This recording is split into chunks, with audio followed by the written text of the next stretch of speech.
Willow Creek Springs presents Healthy Living with your host, Joe Grumbine.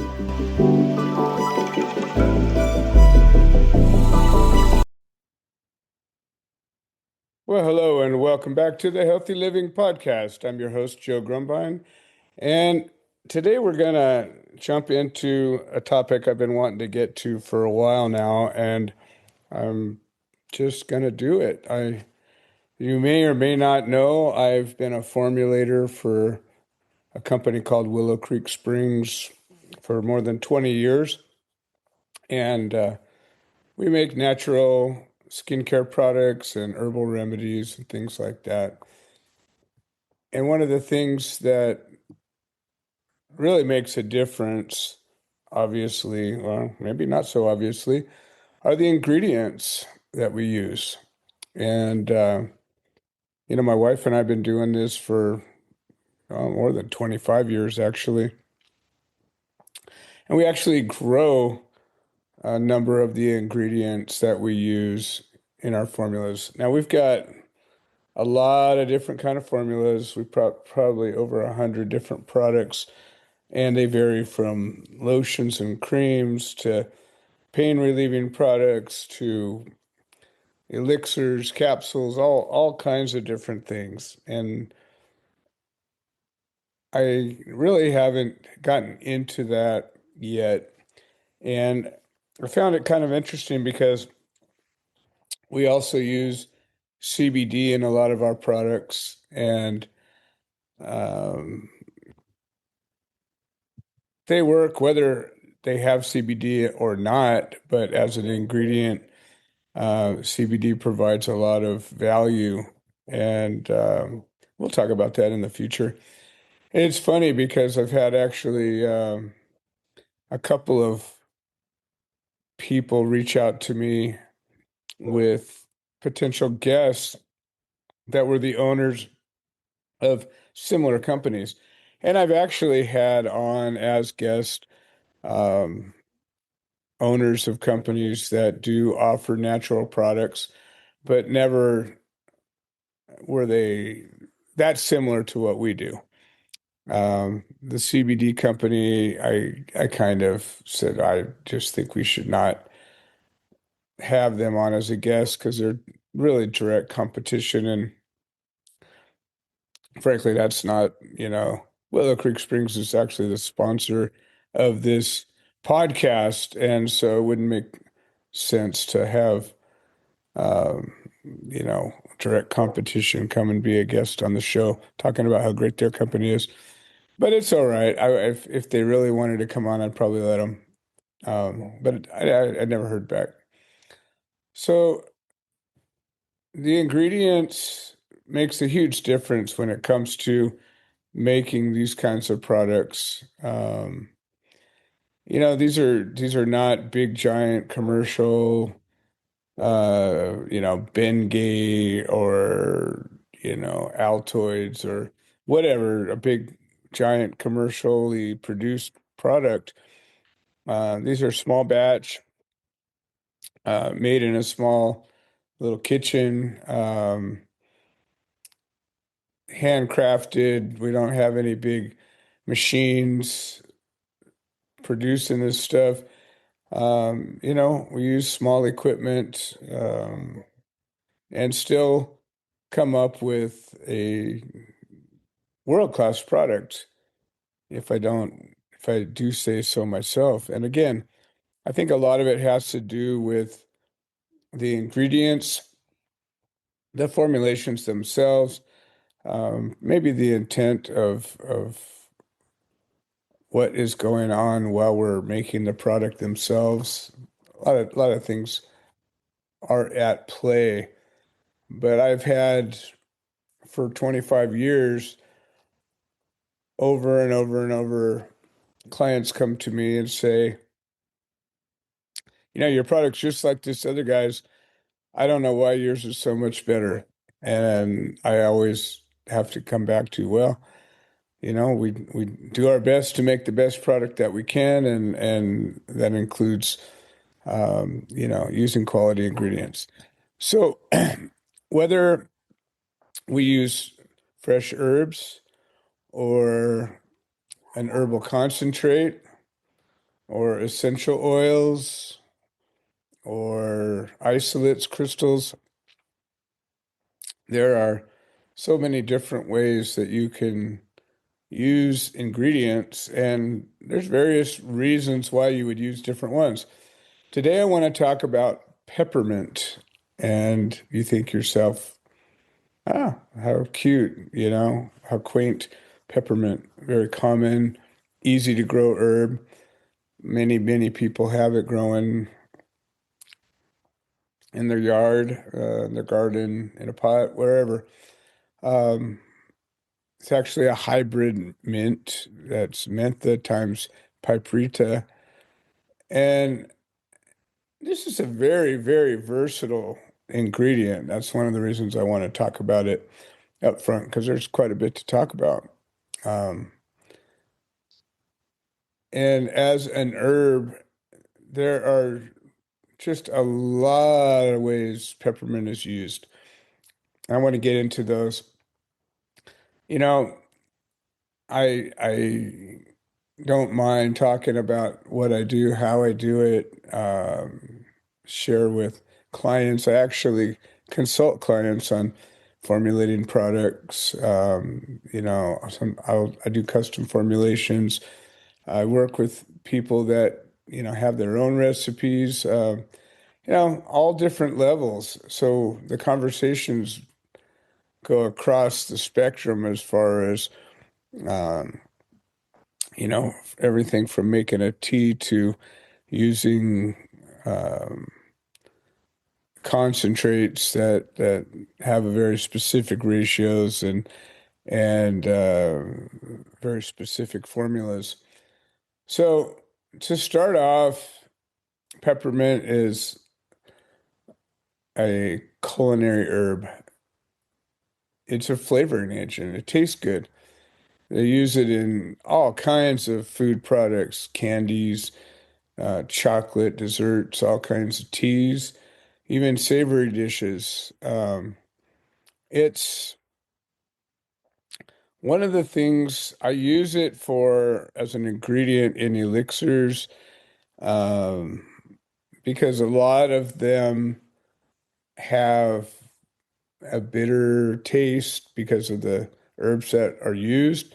We have a lot of ways to counteract that, but peppermint is got a sharp, crisp, tasty flavor that breaks through a lot of the bitter elements. And so, in addition to the value of the ingredient, it also adds um, value as a flavoring agent.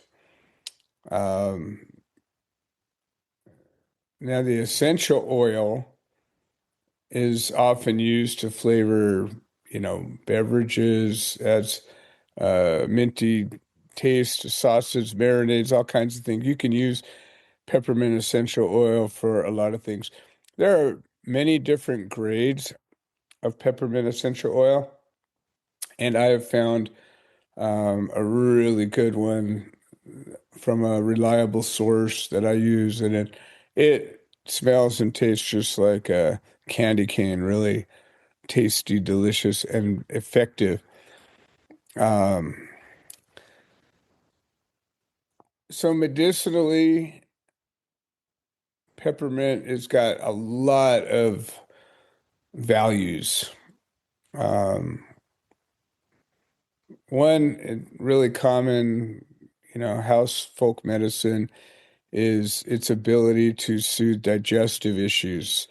It can help out with gas. It can alleviate symptoms of irritable bowel syndrome. A little peppermint tea can calm your stomach. And with this, generally, you're going to use the freshly dried herb.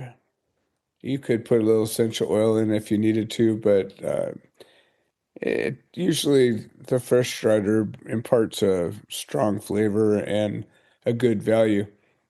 If you do or don't know, recently I've been going through a bout with a very aggressive cancer, and part of the treatment I've taken is a pretty heavy duty chemotherapy. And the one of the side effects of that is just brutal nausea and a really bad taste in your mouth where every kind of food tastes terrible.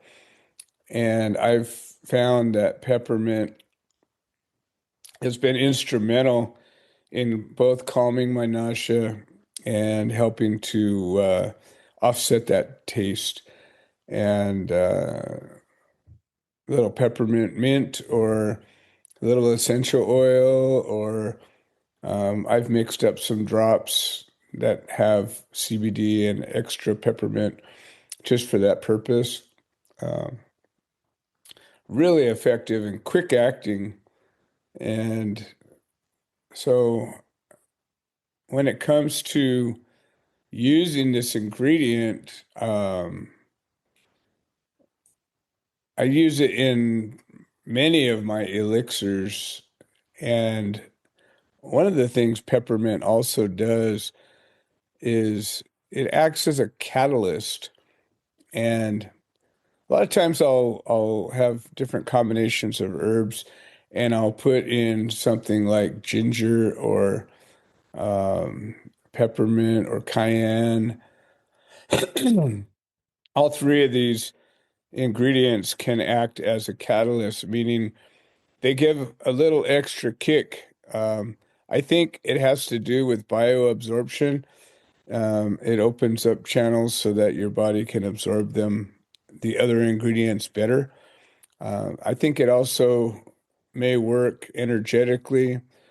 That's not something that we can tangibly demonstrate, but I think many people who work with herbs know that there's energy involved, and some of these herbs are very energetic and they help to light the other ones up. For whatever reason, I just know that when you add a little peppermint to a formula, an existing good formula can be substantially better. And that's just one of the things, one of the little tricks is working with catalysts. Um,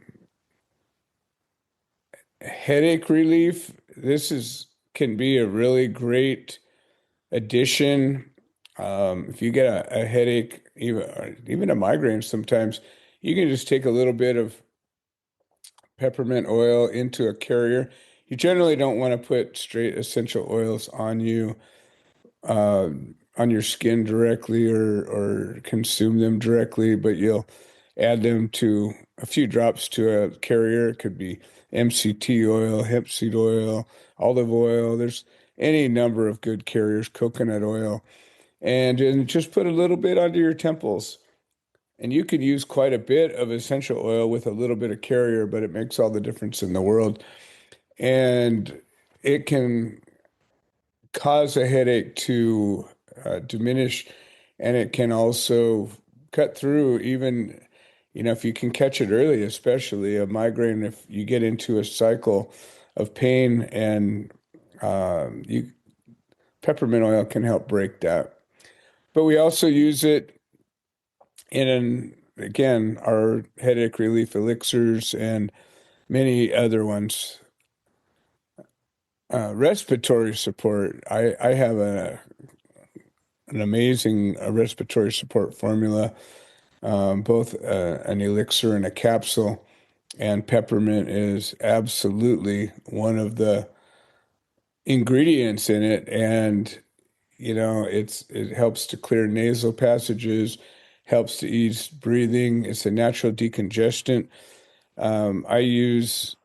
I make a vapor rub and I use copious amounts of menthol. Um, yeah, a lot of even the menthol crystals, which we'll get to.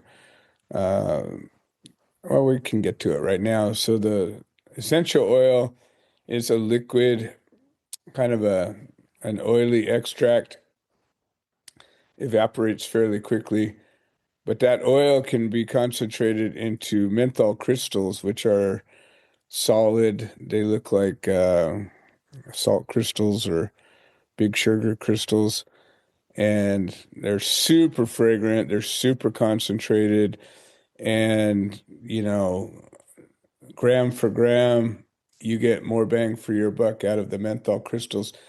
But I think you lose some of the nuance of the essential oil when it gets concentrated that much, and the smell is effective, works really well, but it loses a little bit of that, I don't know, really tasty candy cane sort of element to it. So for elixirs and that sort of thing, I generally just stay with the essential oil.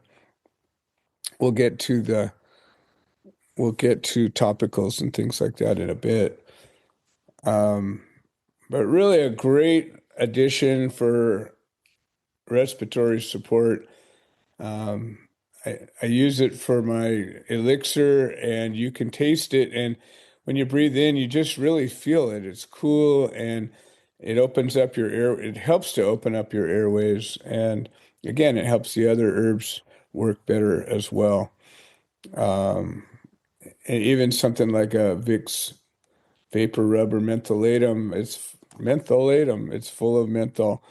Um, just those vapors really, you breathe them in, and if you have asthma or congestion, bronchitis, whatever, it can really help clear it up. A little vapor rub under your nose can help clear your sinuses. Just an amazing ingredient. Um, Stress release. This is the thing that people may or may not realize, but peppermint helps you feel better. It raises your mood. You get a little clarity. It can help break through fatigue. So you take a little mint, strong mint like an Altoid or some kind of a strong peppermint essential oil with a little carrier. However you want to consume it.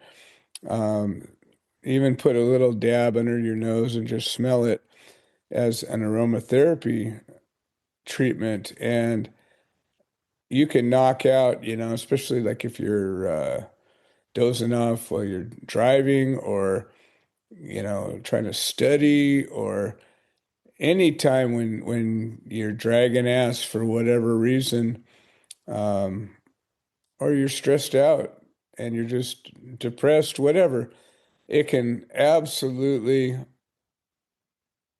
open up your mind, give you a little clarity, and remove the fatigue and stress. Really great stuff. It can also improve your mood. Um, Generally when you're alert, your mood is better. I mean, obviously you can have an enhanced awareness while you're under stress, but a lot of times when you're feeling good, you're noticing things, you're aware, you're awake. It's a good thing. So that gets into kind of the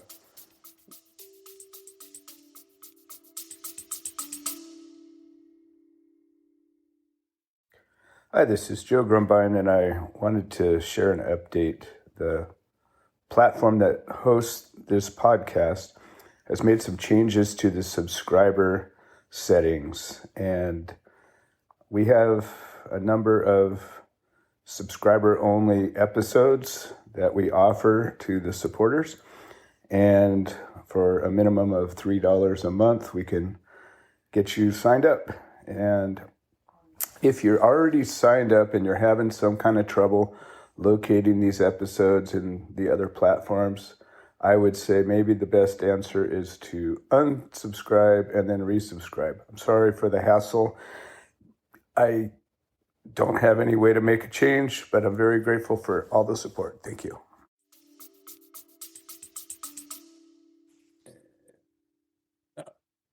folk remedy sort of thing. Um, there are all kinds of tidbits of folk remedies that go all the way into milk production for nursing mothers, alleviating menstrual cramps, just so many things. A little bit of peppermint can help. So this is just, if you're going to have one herb in your medicine cabinet, definitely this is going to be one of them. For skincare and cosmetics, peppermint is used a lot. Obviously you're going to find it in personal care products, toothpaste, mouthwashes, even things like lip balms. It has antibacterial properties, and it just leaves your mouth fresh. So anytime that you're going to put it into a product, just leaves your mouth feeling good. For skincare, it's got a lot of values, and we're going to get into topical pain relief in a little bit, but it can be good for a massage oil, as not just for helping to, relieve the soreness in your muscles, but also as like an energetic formula. A lot of times massage oils will have a purpose. Like I've got three basic massage oils: a therapeutic, a energetic, and a relaxing. And the energetic one definitely has some peppermint in it. Believe it or not, peppermint can be a pest repellent. It can repel pests like ants and spiders. It can be, a lot of times, if you get yourself a do-it-yourself pest control, even things like spraying it on as an ingredient in vegetable, pest control. Peppermint can be one of the ingredients to help remove and repel pests. So that's kind of cool. Also can be used as an air freshener. I have a toner, and a little teeny bit of peppermint can go a long way. And I have a sunburn relief spray and a toner, and just a teeniest little bit of mint can really freshen things up a little bit. So remember, when you're consuming peppermint oil or menthol crystals, make sure and dilute it. It can cause irritations. And remember always,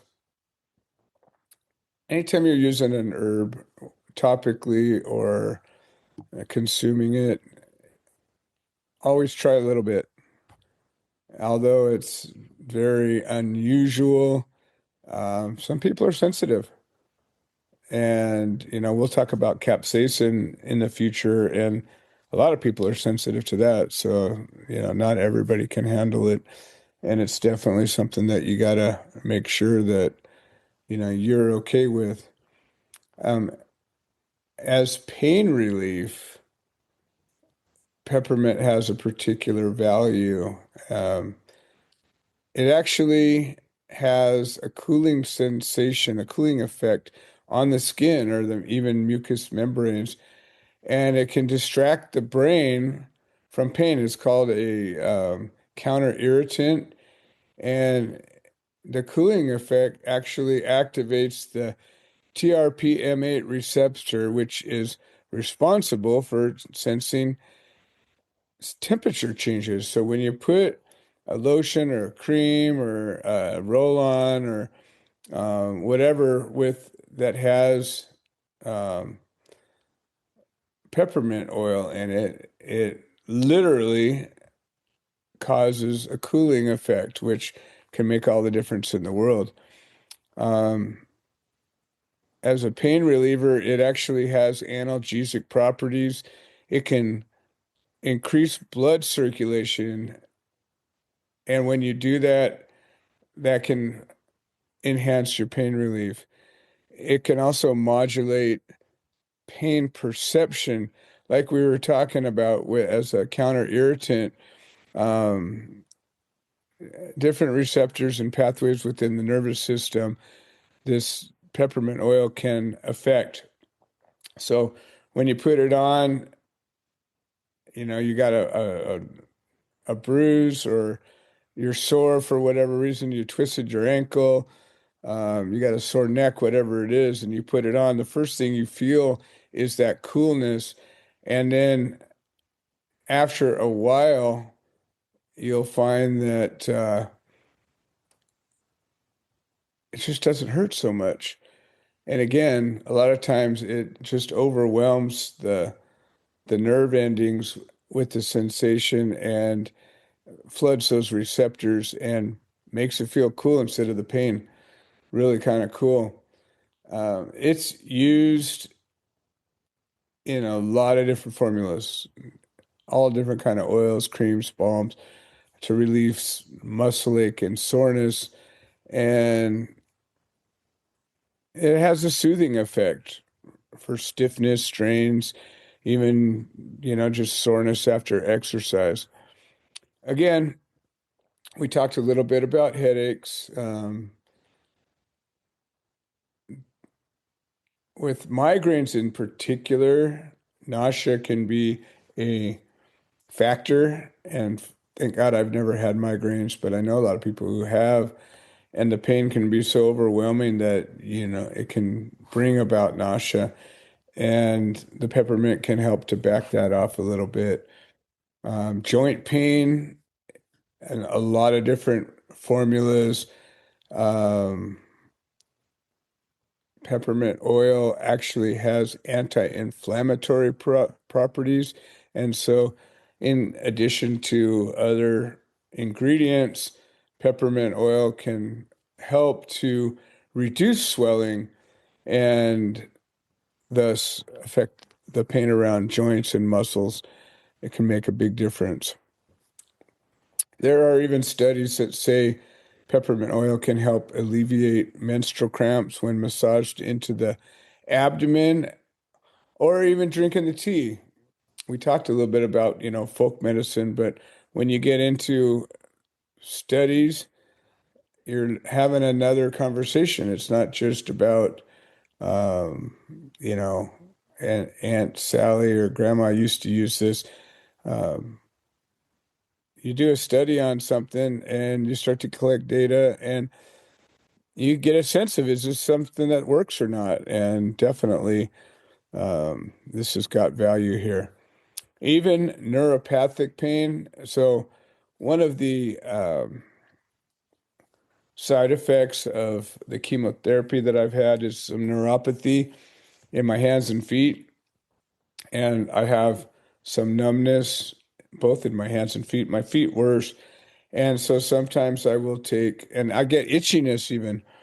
Um, and I believe it's again, a side effect from some of the chemo.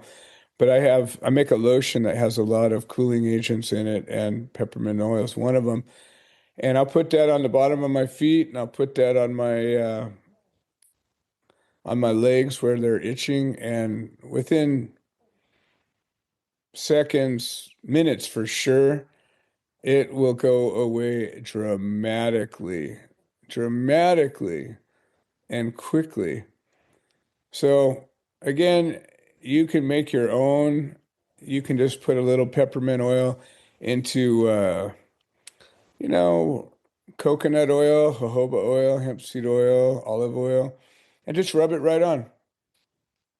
Um, and the peppermint tea, don't underestimate. Peppermint tea is delicious. It's soothing, calms your stomach. Just the vapor coming off of it when you're drinking it, you get a little bit of clarity, clears your sinuses a bit. So I'm going to say overall, peppermint is a very important herb. If you're going to have a small medicine chest with some herbal remedies in it, I would most definitely include peppermint. And, I touched on a lot of points, but there's a whole lot more than that. Do your research, experiment, get out there. Peppermint's a very safe herb. Most people, I mean, occasionally you'll have somebody that's got a sensitivity to it. Now, animals, dogs, and cats, I think, are generally pretty sensitive to peppermint. You don't want to give them peppermint. Um, doesn't mean it's going to hurt them, but it could irritate them. So I think that's really what I've got to say about peppermint. I think it's a great herb. I'm glad I like the way it tastes and smells, and an amazing ingredient with many uses. So this has been another episode of the Healthy Living Podcast. I'm your host, Joe Grumbine, and I want to thank all the listeners who have made the show possible. And remember, if you like the show, maybe consider coming on as a guest, or at very least, tell somebody about it. Share the link. As the show grows, we're getting better guests, more guests, and better quality, everything about it. So we're going to keep on rolling. We're entering our 4th year here real soon, and got over 300 episodes, over 200 guests, and we're rolling along. So thank you, and we will see you next time. This has been another episode of the Healthy Living Podcast. We produce this show so that people can share their stories, people that have overcome obstacles, people that are undergoing obstacles. We're building a community of health-minded individuals. If you're interested in supporting the show, please leave a review on the platform you're listening to it on. If you're interested in becoming a guest, please send an email to itsjoegrumbine@gmail.com, or you can send a note into the notes section of the podcast. All right. Well, thank you for supporting this show, and we hope you've enjoyed it.